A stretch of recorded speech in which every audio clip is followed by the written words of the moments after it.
Hello, students. So, today we are going to start with your first topic of 12th standard chemistry, and the name of the topic is solution and colligative properties. Okay, so before we start with the topic, एक बार देख लेते हैं कि what exactly are the things that we are going to learn in this topic. भाई इस topic में क्या क्या पढ़ना है ये भी तो जानना पड़ेगा अपने को, राइट? सो सबसे पहले we would start with the general introduction कि भाई सॉल्यूशंस क्या होते हैं, कॉलिगेटिव प्रॉपर्टीज क्या होती है, सॉल्यूशंस कैसे बनते हैं and all that stuff. Okay, इसमें से बहुत सारी चीजें तुम्हें ऑलरेडी आती है, so not a very big thing over here. Next जो आता है are nothing but concentration terms. अच्छा, कॉन्सेंट्रेशन टर्म्स क्या होता है? तो वो terms which will determine the strength of the solution. जैसे हमने +1 में या 11th स्टैंडर्ड में जैसे आपने पढ़ा है molarity, molality, normality, mole fraction, वो सारे टर्म्स यहाँ पे आएंगे. Okay, so don't worry about it. अगर आपको 11th स्टैंडर्ड के ये टर्म्स नहीं भी आते, we will revise these terms in our further lectures. ठीक है, don't worry about it. Next हम लोग पढ़ेंगे about a very important point of vapour pressure कि भाई वेपर प्रेशर क्या होता है. आफ्टर वेपर प्रेशर इसी से रिलेटेड एक लॉ पढ़ेंगे which is called as Raoult's law. Moving on, then we will start with a discussion of colligative properties कि भाई कॉलिगेटिव प्रॉपर्टीज क्या होती है, कौन कौन सी कॉलिगेटिव प्रॉपर्टीज हम लोग पढ़ने वाले हैं. तो उसमें सबसे पहले हम लोग पढ़ेंगे relative lowering in vapour pressure. Second, we will learn about depression of freezing point. Next one is the elevation of boiling point. And finally is the osmotic pressure. अच्छा, इसके बाद क्या पढ़ेंगे? तो after this we will study a very important term which is called as Van't Hoff factor. थोड़ा सा ध्यान रखना, तुम्हारे जितने भी बोर्ड के सवाल बनेंगे, ओके, या फिर जितने भी कॉम्पिटिशन्स के सवाल बनेंगे, वो मेजॉरिटी वेंट ऑफ फैक्टर से बनेंगे. Okay, colligative property and van't Hoff factor, इन दो चीजों से आपके मेजॉरिटी सवाल बनने वाले हैं. ओके, एंड यही चैप्टर का एक्चुअल कोर है. ओके, यही दो topic is the actual core of the topic. ठीक है, after studying van't Hoff factor हम लोग पढ़ेंगे about solubility of gases and something which is related to solubility of gases. एक लॉ आएगा यहाँ पे which is called as Henry's law. ध्यान रखना, टेक्स्ट बुक में हेनरीज लॉ बहुत पहले आया हुआ है. Okay, textbook tells Henry's law पहले पढ़ना है, but will not study Henry's law first, will study at the end of the sessions. ठीक है, सो चलो सबसे पहले भाई एक फ्रेश माइंड से स्टार्ट करते हैं अबाउट सॉल्यूशंस. ओके, तो सबसे पहला क्वेश्चन ये आता है कि भाई what exactly is a solution. तो भाई सोल्यूशन क्या होता है? Solution is nothing but when you take water, उसमें शुगर डाल दो, सोल्यूशन बन गया, है ना. वाटर में शुगर डिसॉल्व कर लो, सोल्यूशन बन गया. वाटर में सॉल्ट डिसॉल्व कर लो, सोल्यूशन बन गया, है कि नहीं. सो सोल्यूशन डिफाइन कैसे करोगे?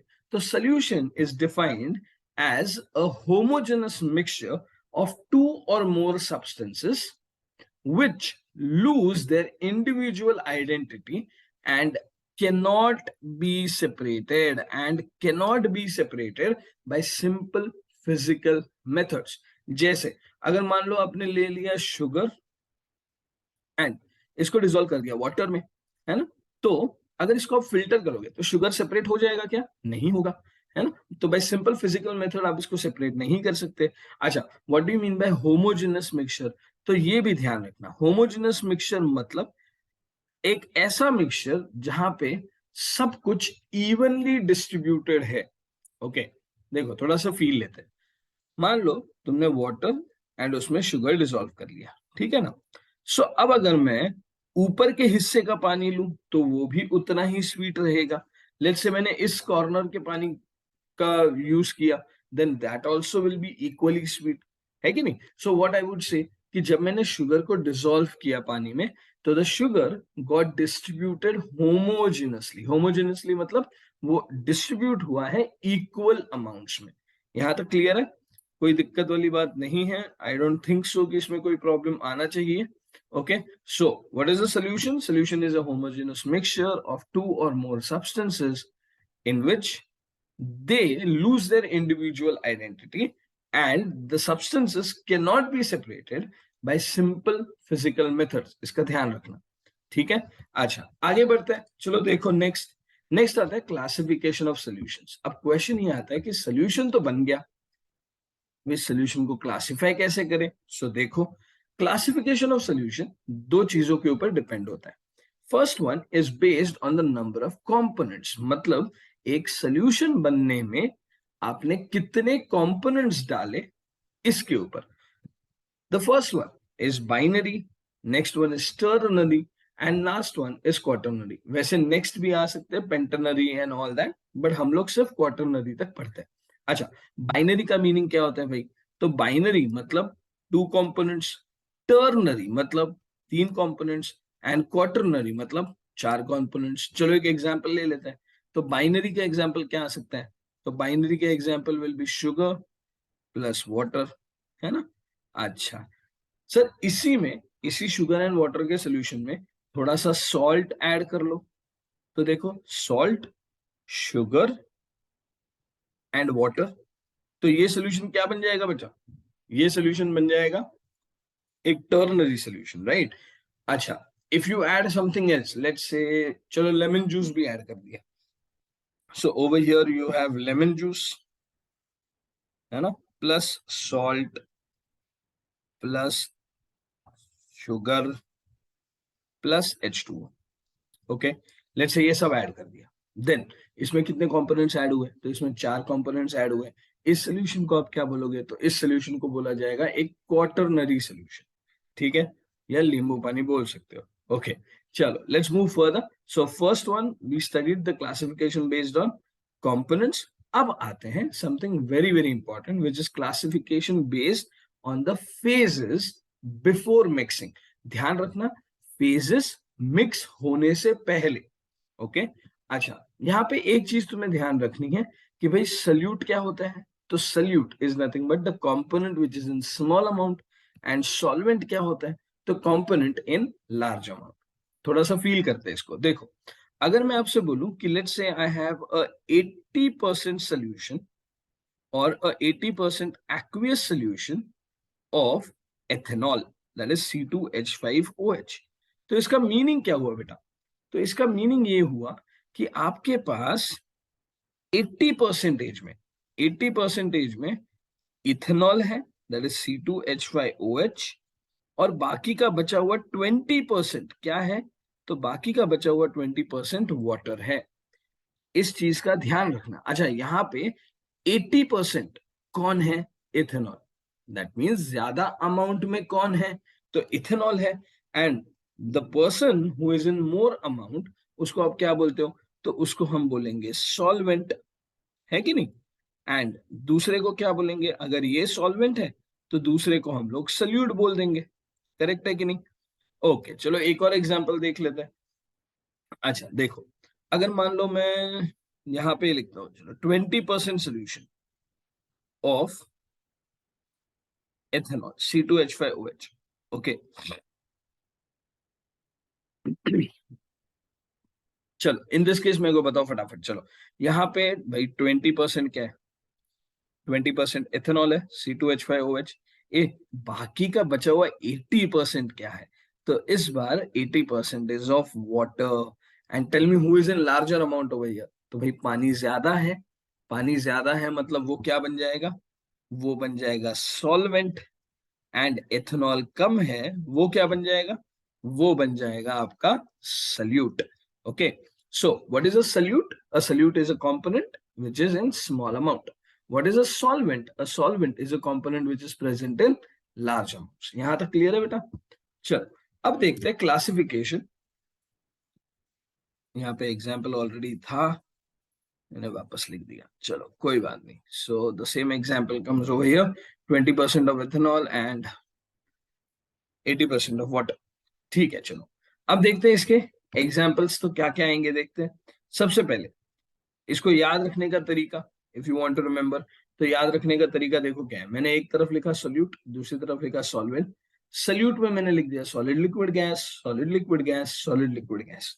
एंड सॉल्वेंट में मैंने लिख दिया gas gas gas, liquid liquid liquid, solid solid solid.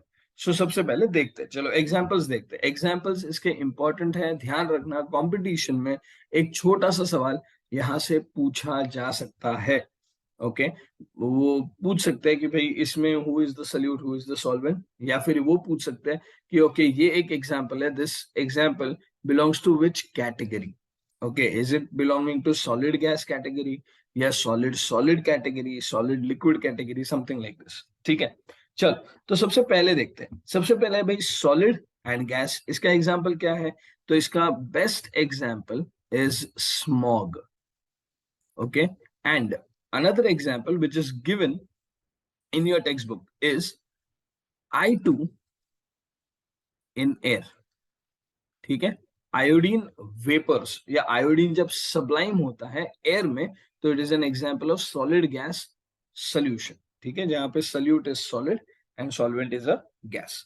Next one is liquid and gas. Liquid and gas का एग्जांपल, तो लिक्विड एंड गैस का best example again we will start with fog और you will start with humidity. Okay, ये दोनों ही examples important है। अच्छा, एक example जो टेक्स्ट बुक में सीधा सीधा दिया हुआ है is CHCl3 in N2। Please ध्यान रखना इस एग्जांपल के बारे में।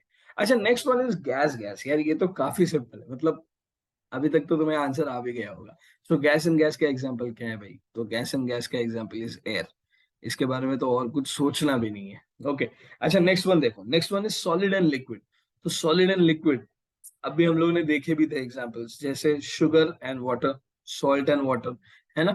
सॉल्ट एंड वाटर के सोल्यूशन को आप क्या बोलते हो बच्चे? तो that is called as brine solution. Please ध्यान रखना। So what is a brine solution? A brine solution is a solution which is made from salt and water. अच्छा, next one is liquid and what, liquid and liquid है। Liquid and liquid का example देखो side में लिखा हुआ है, 20% ethanol 80% water, या 80% ethanol 20% water. सो इसका एग्जांपल क्या आएगा? इसका एग्जांपल एब्सोल्युटली राइट, आप जो सोच रहे हो वही, इथेनॉल प्लस वाटर। ओके, चलो भाई आगे बढ़ते हैं। अभी तक तो काफी सिंपल सिंपल सी चीजें हैं। Yes, gas and liquid. Okay, next one gas and liquid. तो गैस एंड लिक्विड का एग्जांपल इज एरेटेड ड्रिंक्स, है ना। एरेटेड ड्रिंक्स में आप कार्बन डाइऑक्साइड डालते हो कि नहीं डालते, है ना। एरेटेड ड्रिंक्स हो गया, या फिर नेक्स्ट एग्जांपल इसका हो गया O2 dissolved in water. Okay, ये भी एक इंपॉर्टेंट एग्जांपल है, dissolved in water.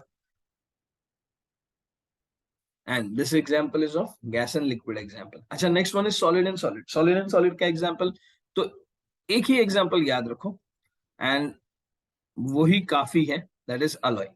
Example of some alloys, तो आप लिख सकते हो brass, then you can write on steel, बहुत सारे, you can write on gun metal, you can write on duralumin, है ना, सोल्डर, भाई जितने मर्जी लिखने हैं लिख लो, कोई दिक्कत नहीं है। ठीक है, अच्छा next one is liquid and solid. Again a very very important example. इसका एग्जांपल एक ही एग्जांपल है, इसको याद रखेंगे, अमालगम। ओके, अच्छा, व्हाट इज एन अमालगम? तो अमालगम is anything which is mixed or which is reacted with mercury। जैसे अगर मान लो मैं मर्क्यूरी को एल्यूमिनियम के साथ रिएक्ट करता हूं तो it will give me aluminium अमालगम। Zinc के साथ करता हूं तो जिंक अमालगम, है ना, समथिंग लाइक दिस। अच्छा, यहाँ पे लिक्विड कौन हो जाएगा? तो लिक्विड हो जाएगा मर्क्यूरी, एंड सॉलिड हो जाएगा आपका कोई भी दूसरा मेटल जो इसके साथ आप रिएक्ट करवा रहे हो। It can be zinc, it can be aluminium, it can be silver, it can be anything, it can be gold as well, no problem over here. अच्छा, next one is gas and solid. Gas and solid का example आपने 11th standard में पढ़ा हुआ है, and that example is H2 on platinum और Palladium.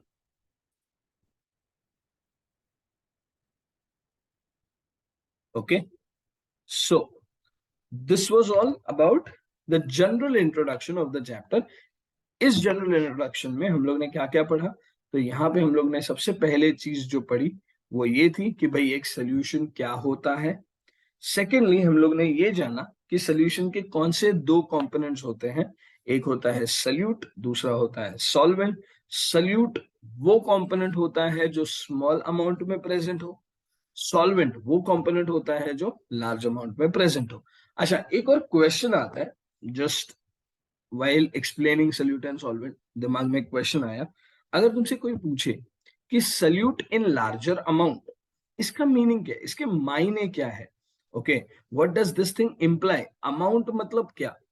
उसके moles ज्यादा होने चाहिए, उसका वजन ज्यादा होना चाहिए, उसका मोल फ्रैक्शन ज्यादा होना चाहिए, तो भाई क्या ज्यादा होना चाहिए, ये भी तो पता लगना चाहिए ना। तो इसका ध्यान रखना कि whenever I am saying कि okay one thing is in larger amount, मतलब मैं तुमसे ये कन्वे कर रहा हूं पॉइंट कि सल्यूट के जो नंबर ऑफ मोल्स है, इसको ध्यान रखना, आर लेस। ओके, जो सल्यूट के नंबर ऑफ मोल्स है वो कम है एज कंपेयर टू सॉल्वेंट के number of moles. Number of moles of solvent क्या है, वो ज्यादा है।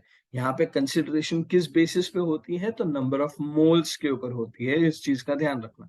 ओके, सो अगले लेक्चर में, in the second lecture we will start up with the concentration terms. हम लोग कोशिश करेंगे कि सारे कॉन्सेंट्रेशन टर्म्स एक ही लेक्चर में इंक्लूड कर दे, ताकि you don't need to go finding out for different concentration terms. So let's see how does things work out for us in the next session. Till then, keep studying, keep enjoying your lectures. Thank you so much.